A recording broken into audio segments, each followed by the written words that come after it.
vamos a reflexionar cuál es el impacto, la influencia que van a tener los factores extranjeros, los factores internacionales y los factores de realpolitik en la conformación de las políticas públicas de los estados.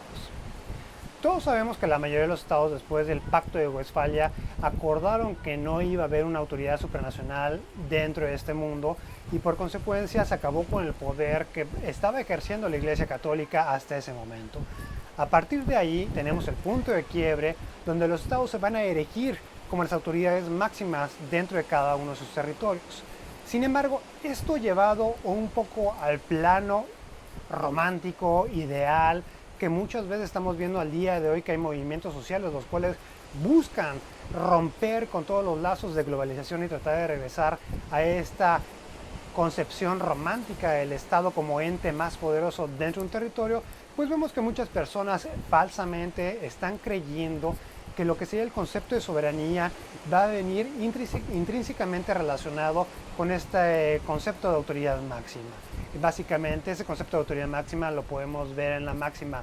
par imparem non haber imperium, y tenemos muchas veces que es erróneo a lo mejor esta idea que se tiene, porque en muy pocos casos el Estado va a poder comportarse de manera aislada como si no tuviera a pares viviendo o existiendo o localizados geográficamente a los lados. De esta manera, la razón por la cual escogí el día de hoy esta locación es por la alegoría que representa el mar y todo lo que vemos alrededor para poder determinar todo este tipo de influencias que va a haber de forma real en la toma de decisiones dentro de los estados. Uno de los primeros elementos que van a influir en la decisión o en la toma de decisiones de política pública o en el moldeo de las mismas van a ser los acuerdos internacionales, los cuales se van a ver plasmados dentro de los tratados. A partir de dichos instrumentos, los estados van a tener que homologar sus legislaciones internas, si no es que le dan ya esa validez a este tipo de acuerdos internacionales bajo su sistema doméstico, para tratar de acordar o implementar todas las reglas o las normas que se acordaron en este instrumento internacional. Los tratados van a ser una forma de homologar una normatividad a nivel internacional con la finalidad de que se promueva cierto tipo de normas alrededor del mundo. La podemos ver en un aspecto de derechos humanos para que todo el mundo tenga las mismas garantías a nivel mundial o en materia comercial para tratar de evitar algún obstáculo de facto de jure que pudiera evitar el comercio internacional. De esta manera los estados de manera soberana volitivamente van a decidir restringir su poder soberano respecto a ciertos puntos con la finalidad de obtener otro beneficio. Asimismo, en lo que sería algunos aspectos reales, tenemos que muchos de los estados han reconocido que ellos van a decidir promover el comercio internacional a lo largo de sus fronteras, especialmente en fronteras que los dividen con otros estados, en donde al darse cuenta que se van a establecer a lo mejor filtros o medidas de seguridad muy estrictas para poder estar revisando a cada una de las personas y vehículos que día a día van a estar recorriendo sus fronteras, pues tenemos que hay una flexibilización y esa flexibilización va a ser para tener un mayor comercio. Entonces va a haber un factor muy real que tenemos ahí en lo que sería el comercio internacional, especialmente el transfronterizo, el cual muchas veces va de la mano con ciertos factores o ciertos grupos de la población, los cuales van a ser binacionales. Y esos grupos de personas van a estar en constante movimiento día a día a lo largo de la frontera, como en el ejemplo de la frontera entre México y los Estados Unidos.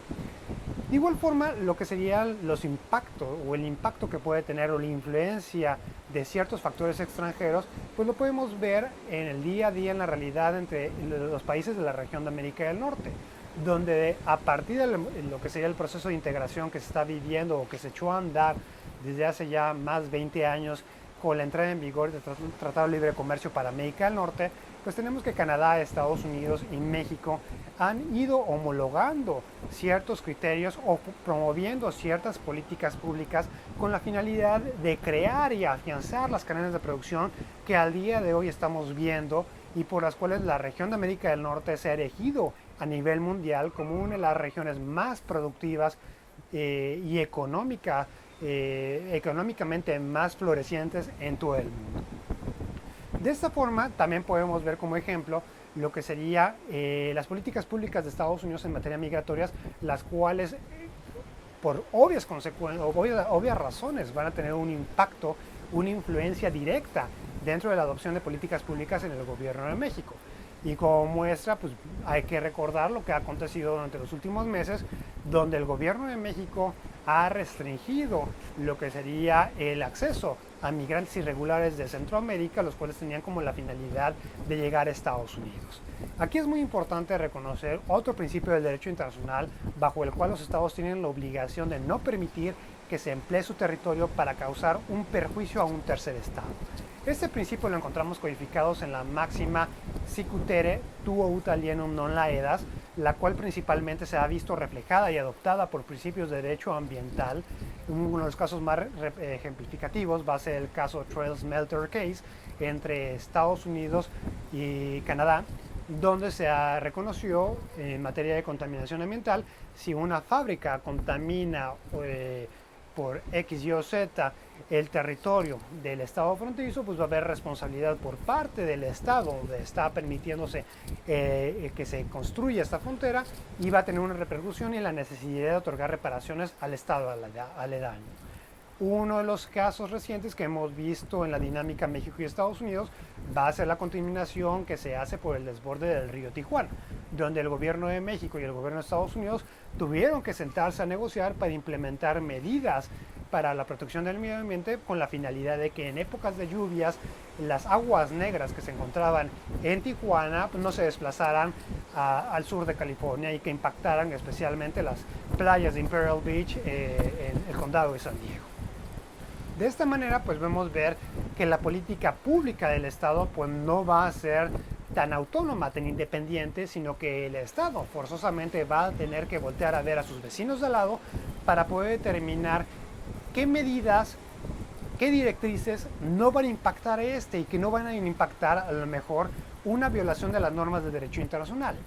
Este tipo de políticas públicas y los mecanismos de presión que tienen las personas, los estados, las empresas, y todos van a encontrar una fuerza en la colectividad, en el sumarse, en el agruparse, para poder presentar una fuerza real que pudiera impactar al Estado y que pudiera influenciar para lo que sería la toma de decisiones desde un punto de vista gubernamental. Un factor de realpolitik lo podemos ver en la comunidad internacional con aquellos estados que van a poseer un poder duro, e inclusive si recordamos la definición del hegemón a nivel mundial, va a ser aquel estado que va a contar con 4 características: va a contar con un poder militar, un poder económico, un poder cultural y la capacidad de imponer su perspectiva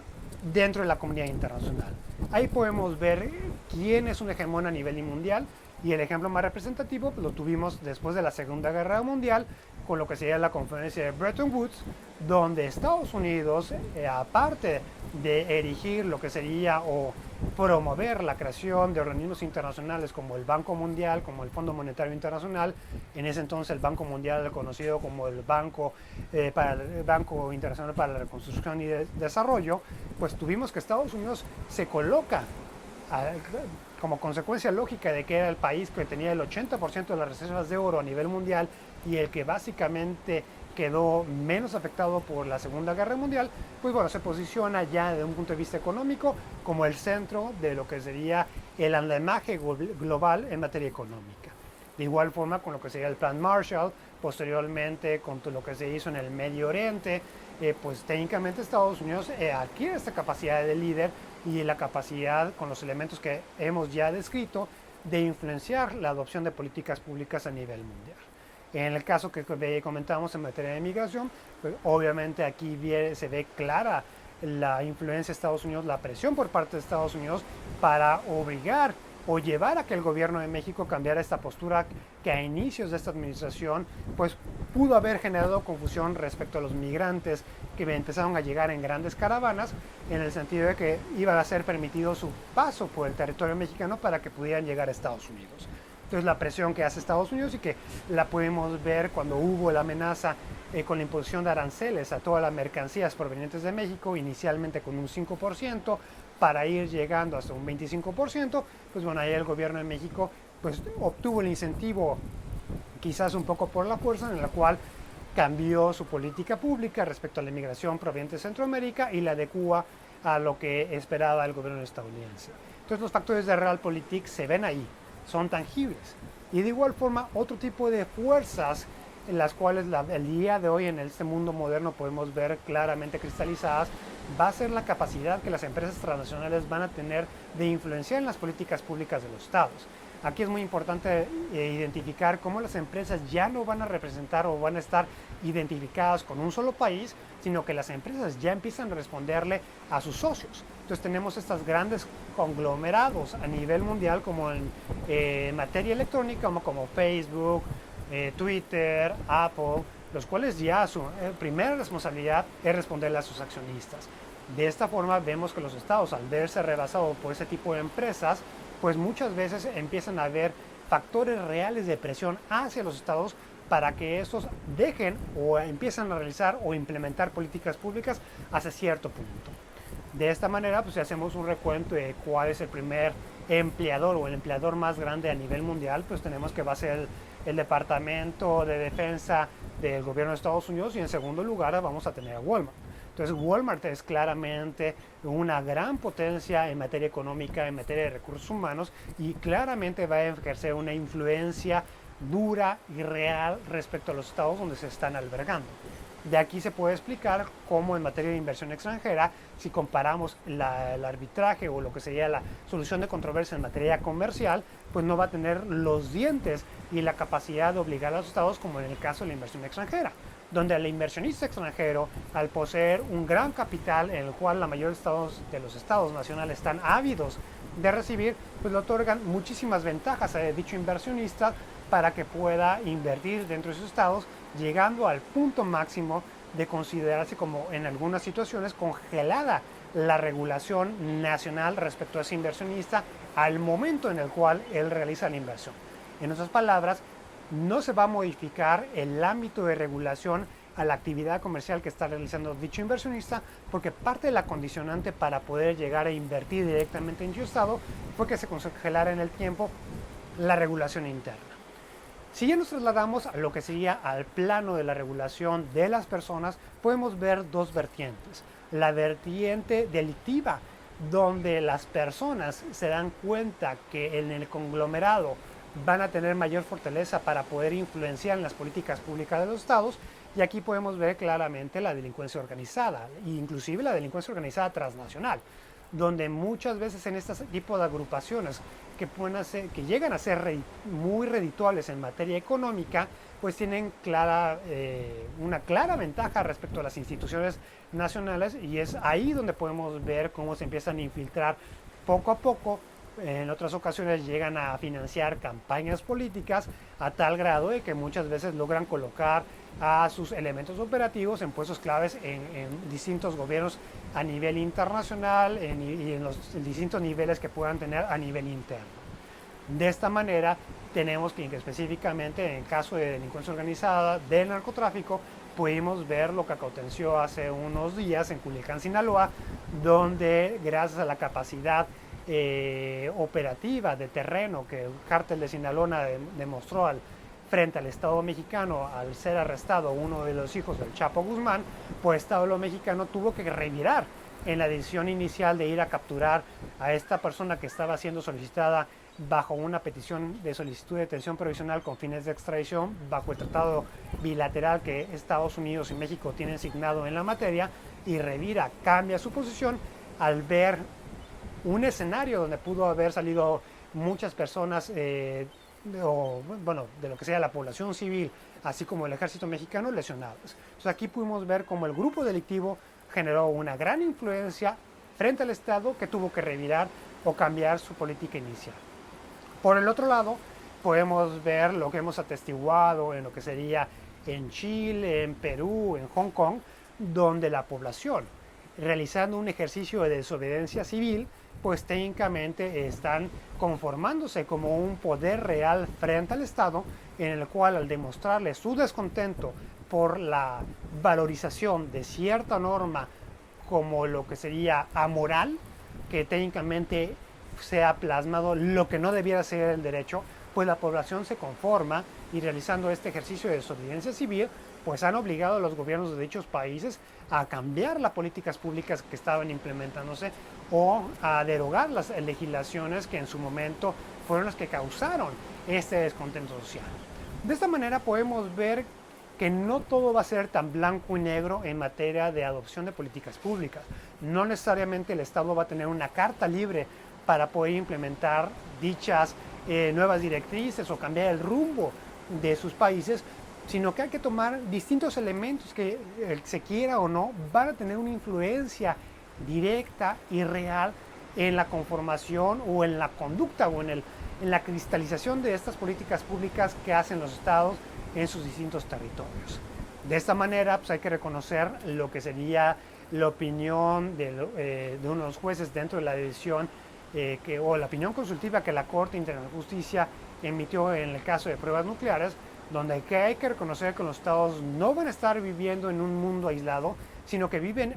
en un mundo, en una comunidad internacional, donde sus acciones, se quieran o no, pueden llegar a tener unas consecuencias en los demás países. De esta manera, la adopción de políticas públicas